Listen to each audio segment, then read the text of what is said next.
Croatia, many people are familiar with a very well-known amphitheater, and that's the one that's in Pula or in Istria region, but that's not the only one here. Yep. Well, here in Croatia, in this part of Dalmatia, we have another amphitheater here at the military camp called Burnum from the Roman times, from the 1st century. Now, what was this one used for? Same type of events? Well, I mean, gladiators and such? Yes, same type of events, but you didn't have the local folk here, the local population, but you had a legion. The 4th Legion was based here, and this was used for their pleasure. So, well, to have a good time. Yeah, yeah. And they had to build an amphitheater here just for the soldiers. They might have have a lot of soldiers here. Yep, the estimates are that there was a legion here at all times that numbers up to 5,500 soldiers. And pleasure meant what?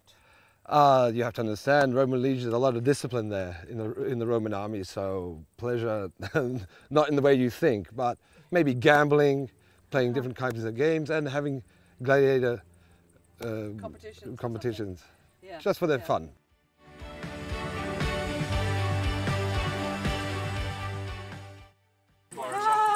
Hallelujah, hallelujah, hallelujah, hallelujah, hallelujah,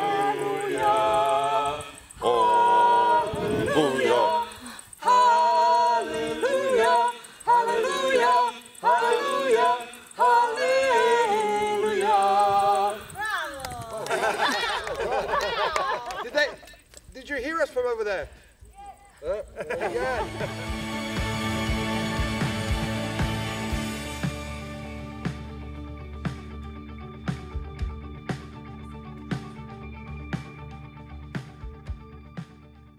Well, we're here now at the Museum of Burnum, where you've taken some of the items you found at the archaeological site.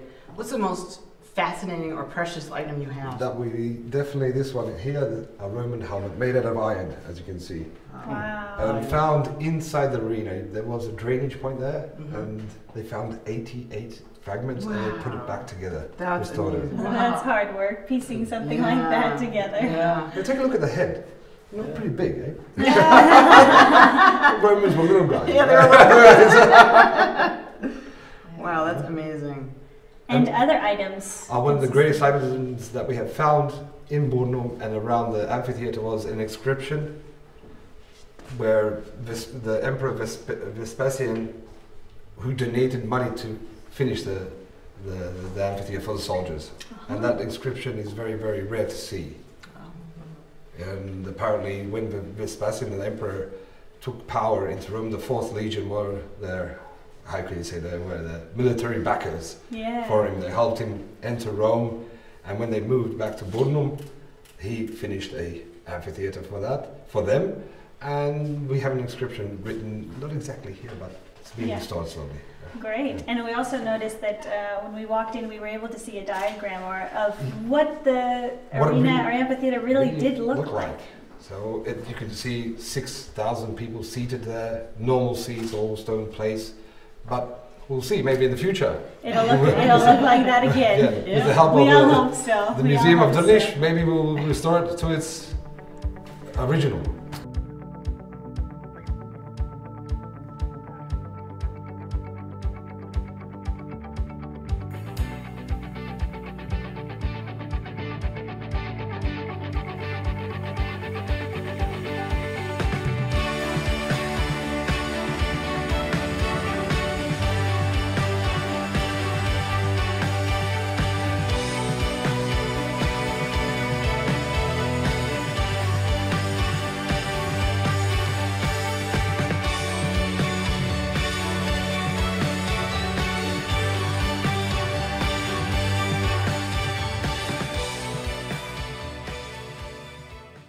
We're standing here at this fortress, and I'm looking across this canyon, and there's another fortress. Is there some dividing line here that makes this different from that? Well, I believe, Mike, that you guys came from the other ruling family, the Šubici.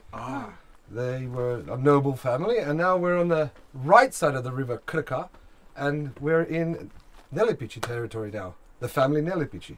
So this river is the dividing line? Dividing between the two sides. Mind you, according to legend, there was a bridge connecting the two Well, not like this, all the way down, of course. Somewhere down there. Somewhere down there, Yeah. there was a bridge connecting both fortresses, I would say. Yeah. Were these families rivals, or were they somehow aligned, or did they I mean, get if along? there was a bridge. There was a bridge for us sometimes. Sometimes they were in good relations, sometimes not.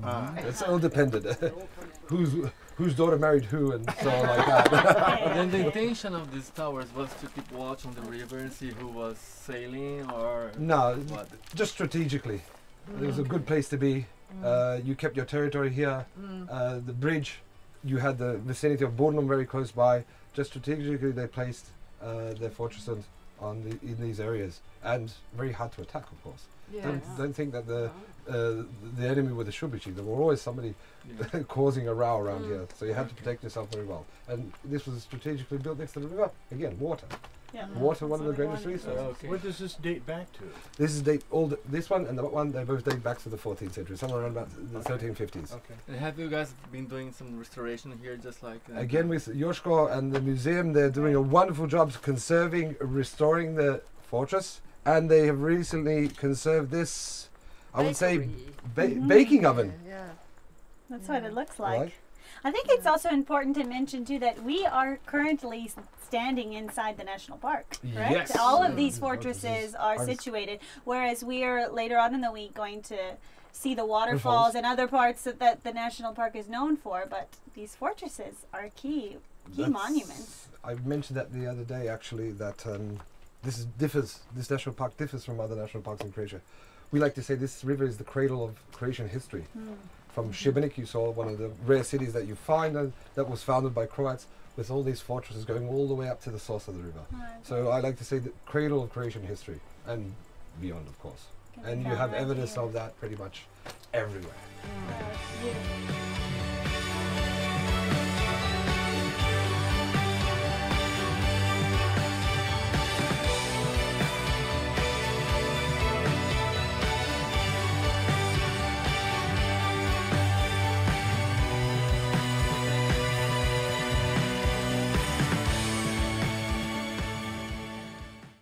We saw so many fortresses today. How many are there in total? Well, on this river we have 7 of them. We started from Turina, then we went all the way up to Blibid, then we had Kamičak, then we have Trosenj and Necven, those 2 that we saw, and one of the new ones, well, one of the best kept ones, Kljucica. So you saved the best for last? Yeah, that's for last. You were telling us there's a real strategic value here, and Yeah. why? Which what was it? Right beneath us, right down there in the gorge, you have a little river Yeah. that flows, and people trading towards the north had to cross the river, and there was a little bridge down there. And the noble family Nelipic, they constructed the fortress in the 14th century and controlled the toll there. So a very important strategic role. It looks pretty inaccessible from here, at least. Have you done much to it? I mean, No, unfortunately, other fortresses throughout the time, the local people would maybe use the stone for building something else. But luckily, Kljucica is in an inaccessible place. It's very hard to get to her, and she's pretty much one of the best kept medieval fortresses in Croatia. And when you look at it, you get a great idea how she really looked back in the 14th century. That was what we were wondering earlier, because we went to the place where there was a Roman villa and then another tower to defend against the Venetians there. So we were wondering if they took stones from the Roman villa to build other stuff next to it. Yeah, that was normal. common. That was a common thing. So everybody used the stone always. And But that's why the ruins are ruins. the ruins are ruins. But this is exposed to the elements, yeah. So Yeah. wind, Okay. snow, rain, and it deteriorated through the past 600 years. yeah. And you said it's called Kljucica, Kljucica. meaning ključ and Key. little key. Little key. So the key into the Yes. Ah, that's Yeah. very north, or Underneath. east, Yeah, is what to I'm the north. Yeah. wow.